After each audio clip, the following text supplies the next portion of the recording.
don't know the power of a reaction.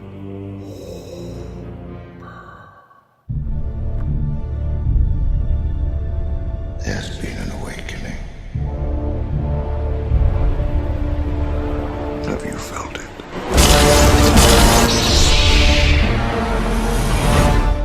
I got a bald head!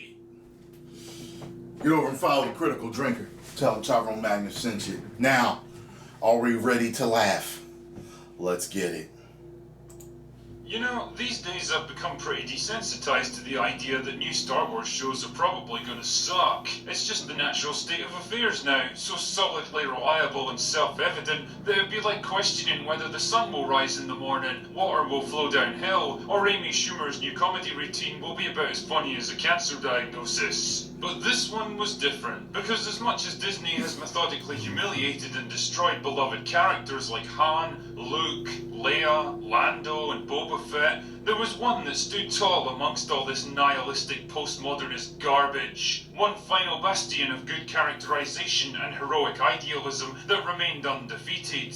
One remaining link to the Star Wars of George Lucas before the fucking cartoon rodent got hold of it. Obi-Wan Kenobi, the wise mentor, the compassionate Jedi, the skilled warrior, the seasoned adventurer, the bumbling, incompetent old man that gets bossed around by a 10-year-old girl. Father, aren't you going to say hello? Hello. Fuck. I suppose it was always gonna happen, wasn't it? I mean, eventually they were gonna find him. We will find you!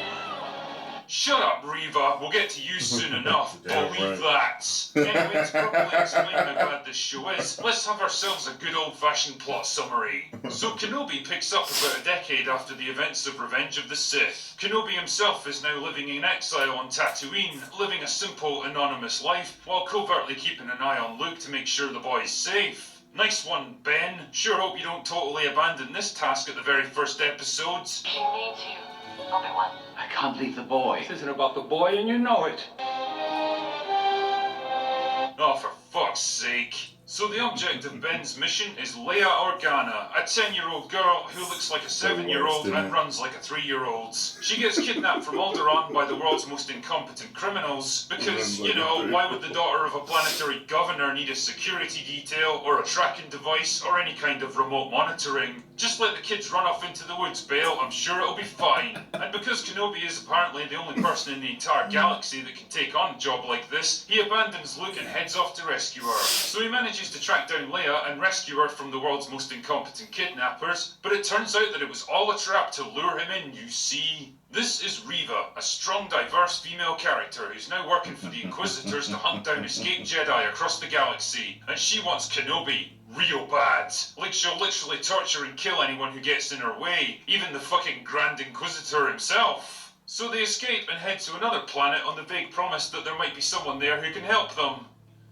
Well, I'm convinced, but wouldn't you know it, there isn't. So naturally, Kenobi's got no idea of what to do next, and so Leia takes charge. Because 10-year-old girls who look 7 and run like 3-year-olds are absolutely the kind of people that you want to listen to when you're being hunted by the most powerful military force in the galaxy, and the Inquisitors, and fucking Darth Vader. Naturally, Leia walks them straight into a bunch of stormtroopers, and Kenobi loses his mind and forgets that they're supposed to be undercover, and they almost get captured. But it's okay though, because strong female not resistance leader shows up to save their arses. Get used to this kind of situation, by the way, because it's a running theme with this character. Yeah. Anyway, they're about to escape off-world again, but wouldn't you know it, Darth Vader shows up and kicks Kenobi's arse in what has to be the most poorly staged lightsaber battle in the entire franchise, and then sets him on fire, just like he got set on fire. Again, it's like poetry, so if they rhyme. But luckily, strong female not resistance leader shows up in the nick of time to rescue him. Wow, it's almost like the writers are using her as a convenient fix to get Kenobi out of any situation that they dump him into. But oh no, Reva teleports in and conveniently captures Leia. How exactly did she know where and when to find her? Don't know. So the upshot is that Leia's been kidnapped again, and it's up to Kenobi to rescue her. Again. Why do I feel like this entire show is the narrative equivalent of a car spinning its wheels in the muds? Anyway, so Kenobi and strong female not resistance leader infiltrate Reva's headquarters with absolutely zero difficulty, rescue Leia and make their way out. And it's at this point that we all bore witness to a scene that will live in infamy amongst the Star Wars fan base. Yeah, I was like, are you serious? Nope, nothing to see here, just a monster. I was like, are you serious? Wearing a trench coat that's several sizes too big. Don't challenge him or report this to your superiors, guys. Just carry on with your day like nothing's happening. You know, she's pretty small. You could probably have put her inside a droid or a that's what I was container thinking. Why or don't a you just... fucking duffel bag, and it would have looked a lot more natural than Exactly. this shit. When did the Empire go from being a terrifying, intimidating force to a bunch of absolute fucking jokers? So anyway, the Not Resistance rescue Leia with a bunch of snow speeders because nostalgia, and take her back to their Not Resistance base. Probably. Well, after having a protracted mourning sequence for Wade, a speeder pilot that's on screen for all of 10 seconds before he got killed that I guess we're supposed to care about. But oh no, Reva put a tracking device on her. Shame that her fucking dad never thought to do that. And before you know it, their base is under siege, which forces Kenobi to surrender to Reva to buy enough time for them to escape. Because, you know, all they have to do is get their unarmed transports out of the hangar and they're home free. That massive Star Destroyer in orbit is just gonna let them go. But anyway, it turns out that Reva's not actually after Kenobi after all. Nope. Okay, so this is where I'm gonna have to go off on a bit of a tangent, because trying to rationalize this fucking character and a ridiculous plan may have given me actual brain damage. So the gist is that Reva was a youngling during Order 66, in case you didn't figure that out from the opening prologue already, and she got stabbed through the fucking chest by Anakin's lightsaber, but naturally she survived so that the rest of the plot could happen. Clearly a spot of revenge was in order, so in order to get close to him, she joined the Inquisitors and worked her way up through the ranks by hunting and killing escaped Jedi over the course of an entire decade. You know, the same people that she wanted to take revenge for, because that's how morality works in the real world, don't you know? But then she somehow discovered a link between Bail Organa and Kenobi. How exactly did she discover this? I found a link between him and Organa in the archives. Oh, the archives, eh? Those archives which are accessible to all of the Inquisitors and Darth Vader himself? Lucky that you happen to be the only one to find that connection, isn't it? Because otherwise the rest of the plot never could have happened. So okay, she kidnaps Leia to force Kenobi out of hiding because she somehow knows that Bail would only choose him out of the thousands of other people that he's got access to. Then she kidnapped Leia again and allowed Kenobi to rescue her so that she could put a tracking device on her that would lead them back to the Not Resistance base that would allow her to get close to Vader and then totally fuck up her one chance to kill him.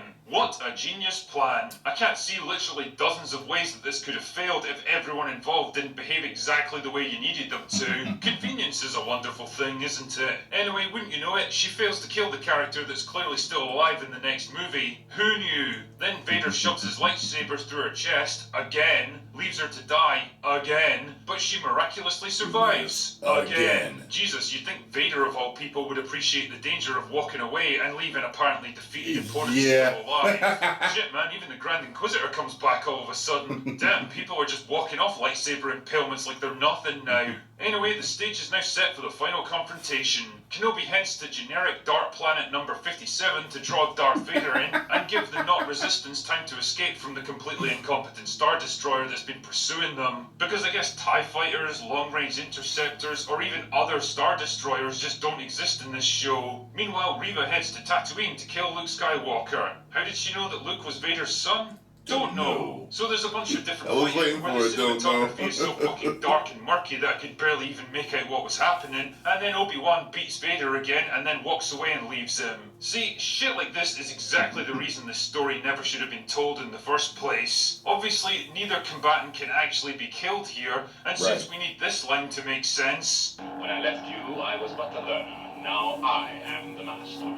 Logic dictates that Obi-Wan has got to win the fight. But why the fuck would you walk away from Darth Vader when you've got the chance to kill him and end the threat that he poses? Which I is mean, exactly you know, what I he's just said. gonna regroup and come after you again, right? And probably a lot more innocent people are gonna die in the process. Yes, I mean, I exactly can kind of what I understand said. why Obi-Wan left him on Mustafar. He was on fire, he had no arms or legs, and he was inside a fucking volcano. It would be pretty reasonable to assume that he wasn't gonna make it out of there. This time though, he's damaged and weakened, but still very much in the fight. It would absolutely makes sense to finish him now while you've got the chance. But nope, he walks away and leaves one of the most dangerous men in the galaxy to fight another day. Exactly. What? Dick. Speaking of characters acting like dicks, Reva manages to track down Luke and has him at her mercy. I love how they conveniently knock him out for this scene so that they can still pretend he's never seen or heard of a lightsaber in A New Hope. But wouldn't you know it, she has a last minute change of heart because she literally sees herself as Luke Skywalker, and that's when she realizes, in trying to take revenge against Anakin, she's actually becoming him. Yes, I tortured some if they rhyme. Fuck off, George. It's your fault that this is even happening in the first place. So Reva relents and carries Luke back Because he to sold Uncle it to Owen's him. farm through miles of desert while heavily wounded, and Kenobi conveniently shows up just in time to do absolutely nothing. Then he tells her that she's a good person now because she spared one life, and that totally wipes out the dozens if not hundreds of other people she's killed over the years. I'm sure that'll be of great comfort to their families, Obi-Wan. Seriously though, one single act of compassion does not undo a lifetime of evil deeds. If Anakin had somehow survived the events of Return of the Jedi, then he would still absolutely have to answer for everything he'd done up until that point. At the very least, he would have been tried as a war criminal and spent the rest of his life in prison. He wouldn't just be allowed to go free like nothing happened. Yeah. But nah, the script expects us to completely change our view of Reva because of this one decision. Yeah. Why do I get the feeling the writers wouldn't have gone this easy on the character if she'd been a different demographic? I guess in their minds, women just aren't responsible for their own actions, so they can't be held accountable for anything bad that they do. Oh, and by the way, for the record, I totally called this shit before the show even began. Let's apply the formula, gentlemen. Yeah. So she is a strong female character who's in service of bad people. Obviously, she can't actually be evil. What we'll actually find out is that she's a good person underneath it all, who's been manipulated into doing this by an evil person. He called it. And she will redeem herself. And so the show ends with Leia back on Alderaan, Kenobi back on Tatooine, Hello there. and Vader back on Mustafar. So literally everything is exactly the same as when it started. What a fucking pointless, meaningless waste of time this show was. Telling a story that absolutely didn't need to be told, creating countless plot holes and inconsistencies with the original movies, and worst of all, sacrificing an awesome character in the process. Kenobi, quite simply, is an idiot. He's weak, indecisive and gullible. He fails to anticipate obvious traps and dangers, is afraid of enemies that he's already defeated, abandons his role as protector, makes terrible choices that completely ignore all logic, defers to people less knowledgeable and experienced than himself, and generally acts like a completely different person from what we've seen before and since. Instead of crafting a story that's consistent with his character, the writers altered his character to fit the story that they had in mind. It's all about them, you see. It's all about what they want to do, the story they want to tell, the things they want to do with their characters. Make no fucking mistake here, this show is very much Reva's story. She's the driving force behind the entire narrative. Her arc and her decisions are what defines the beginning, middle and end of this plot. Kenobi himself is just there to react to it. The writers wanted to tell her story, but they also knew that nobody would really care about it, and so they attached it to Kenobi, like some kind of fucking parasite to suck the life out of it. They desperately wanted to build Reva up as a fascinating, tragic anti-hero, shaped by a lifetime of suffering, who redeems herself at the crucial moments, and in turn makes you like her, or else. Unfortunately, neither the writers nor the actress were up to the challenge. What we got instead was a loud, aggressive, obnoxious, sadistic arsehole who takes genuine pleasure in harming innocent people and only turns aside at the 11th hour with a single act of mercy. That is not how morality works, and it's not how you write a redemption arc. Leia is equally insufferable, acting like a spoiled, precocious brat who's literally never heard the word no in her entire life. She disobeys direct orders in life or death situations with not a care in the world, constantly argues with grown-ups like they're her peers, and makes insanely stupid decisions that nobody ever calls her out on. But she's also able to infer complex motivations from tiny scraps of information that she absolutely shouldn't be able to figure out. Basically, she's as dumb or as smart as any particular scene needs her to be, with absolutely no rhyme or reason behind any of it. What's even weirder is that the ending tries to frame her as finally finding her inner strength and independence to be her own person, which would have worked great if she'd started out as some timid, downtrodden little flower, bossed around by her domineering parents, and only found her fiery side through the hardships and danger that she's endured. But it's not. She was already headstrong and rebellious from her very first scene, and she stays that way all throughout the story. And yes, I'm well aware that the Leia from A New Hope was sassy and strong-willed and independent, but that Leia was a grown-ass woman. This is a 10-year-old child. Now, I don't know about you, but I'm pretty sure I'm not the same person I was when I was that age. It's the simple-minded logic of an amateur writer whose thought process is basically, Leia in the movies was strong and rebellious, so the Leia in our show has to be exactly the same or nobody will understand. Here's a hint, character development has to involve actual development. And just to be clear, this is nothing whatsoever against the actress. She does a perfectly good job with what she's been given. This is an issue with the writing. Yeah, she's a good Also, child having actor. a female Star Wars character show any kind of weakness or subservience, even temporarily, is clearly not possible now anyway. Literally every female in this show might as well have been forged from the same standard template. Shit man, even Aunt Beru gets in on the action when she and Owen find out that Reva's on the way to kill them all. Owen's natural response is to get the fuck out of there, which makes complete sense to me, because for all he knows, the Empire might be sending an entire company of stormtroopers to wipe the place out. This is absolutely the time to cut and run. But nah, Beru goes into full fucking Rambo mode, and she's like, we're going to stand and fight. It's a typical girl boss moment that the writers were probably creaming their pants over, and it appeals to the cheap emotional pull of standing your ground even if the odds are against you, but it also completely ignores the reality of their situation. You're two people with limited resources, cut off and isolated. It doesn't matter how good you are at fighting, you're not going to be able to fend off the entire Imperial military. If Owen had even a single brain cell in his head, not to mention a pair of balls, he would have straight up told her that her idiotic plan was going to get all three of them killed. But nope, he just shuts his mouth and follows her lead like a good male supporting character is supposed to.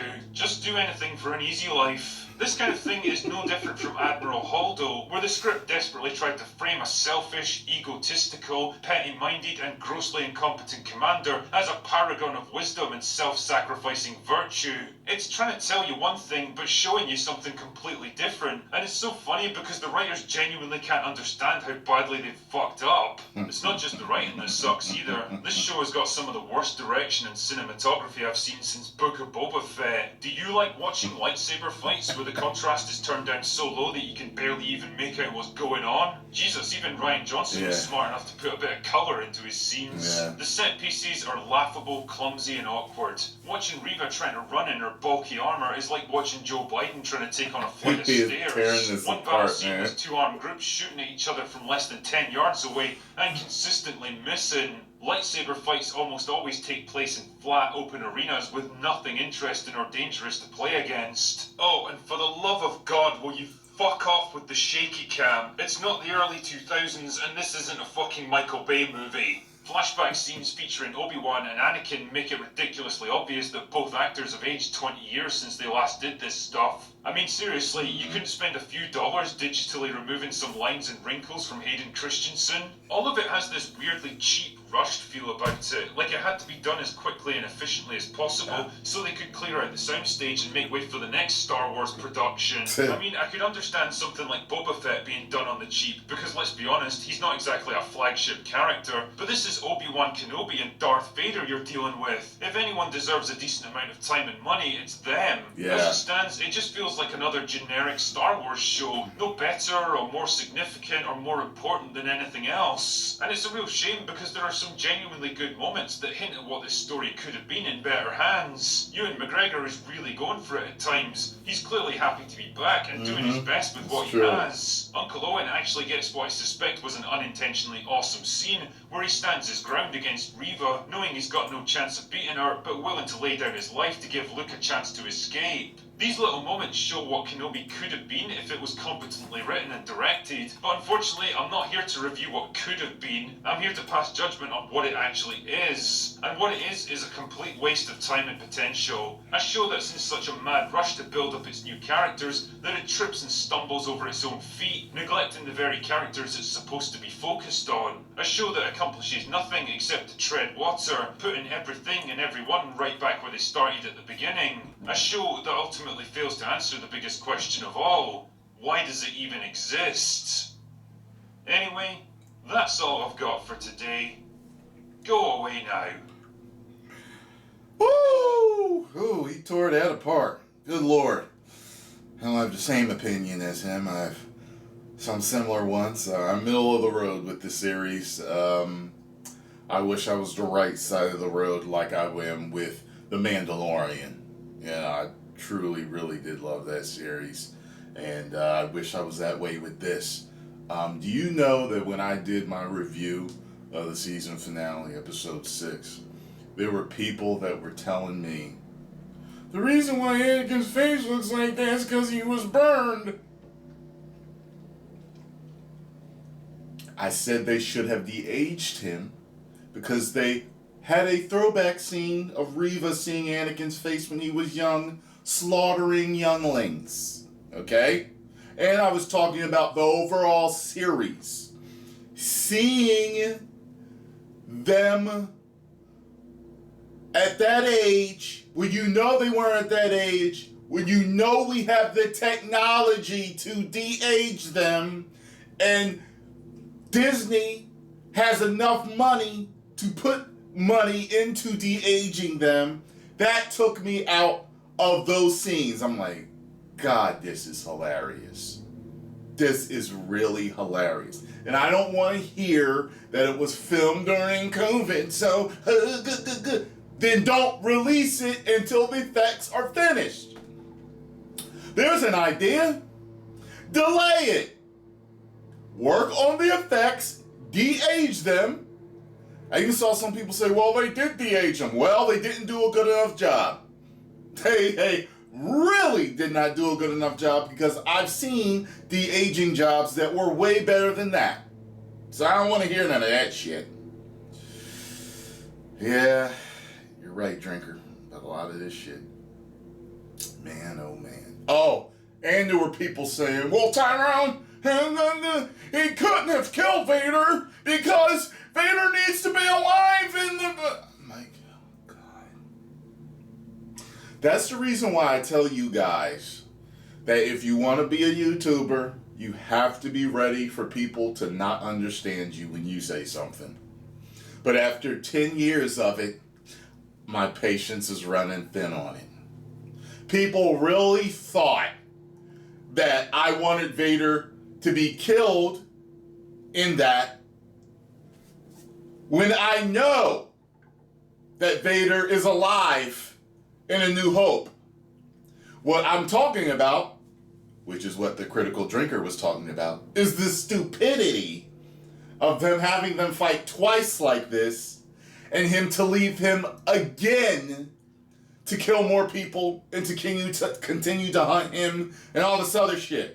Like in a real life scenario, that shit's not going to happen.